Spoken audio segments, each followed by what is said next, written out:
वज्र शिव का शक्तिशाली अस्त्र है। वज्र को शिव निरीह पशु पक्षियों को बचाने के लिए तथा मानवता विरोधी व्यक्तियों के विरुद्ध व्यवहार में लाते थे। शिव जीवन के सब क्षेत्रों में अत्यंत संयमी कहे जाते हैं, इसलिए अस्त्र का व्यवहार वह कभी कभार ही करते थे। उन्होंने अच्छे लोगों के विरुद्ध अस्त्र का व्यवहार कभी नहीं किया। जब भी मनुष्य और जीव जंतु अपना दुख लेकर शिव के पास आए, शिव ने उन्हें आश्रय दिया और सतपथ पर चलने का परामर्श दिया।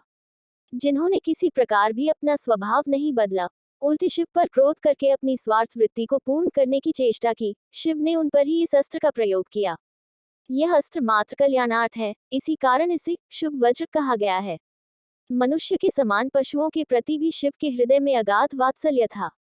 इस कारण उन्हें पशुपति नाम मिला। कुछ सत्व व धार्मिक व्यक्तियों को शिव की कृपा से इस अस्त्र का व्यवहार करना आ गया था।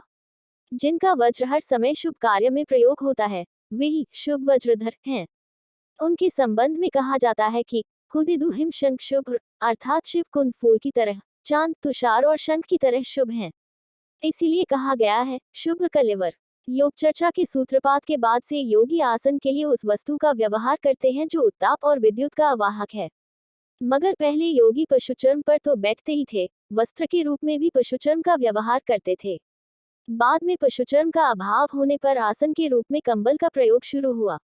शिव व्याघ्रचर्म पर बैठकर साधना करते थे और वही पहनते भी थे।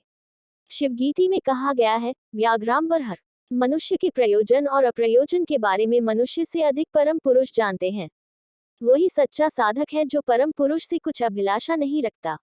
इस कारण कहा गया है, देहि पद्म, अर्थात हे परम पुरुष, अपने चरणों में मुझे आश्रय दो। अनाचार अविचार के पहाड़ को शिव जलाकर राख कर देते थे। पीड़ित को अपने निकट बैठाते और उनकी सांसारिक, मानसिक तथा आध्यात्मिक कठिनाइयों को दूर करने के लिए सही परामर्श दिया करते। शिव पर्वत पर रहा करते थे। दूर दूर से लोग उनके पास दौड़े आते। वे उन्हें अपने विषाण सींग के वज्रघोष से पुकारते, इसलिए लोग उन्हें उनके विषाण से अलग करके नहीं सोच पाते थे।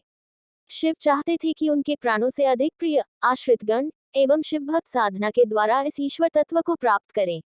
इसलिए वे उन्हें साधना पद्धति सिखाते थे।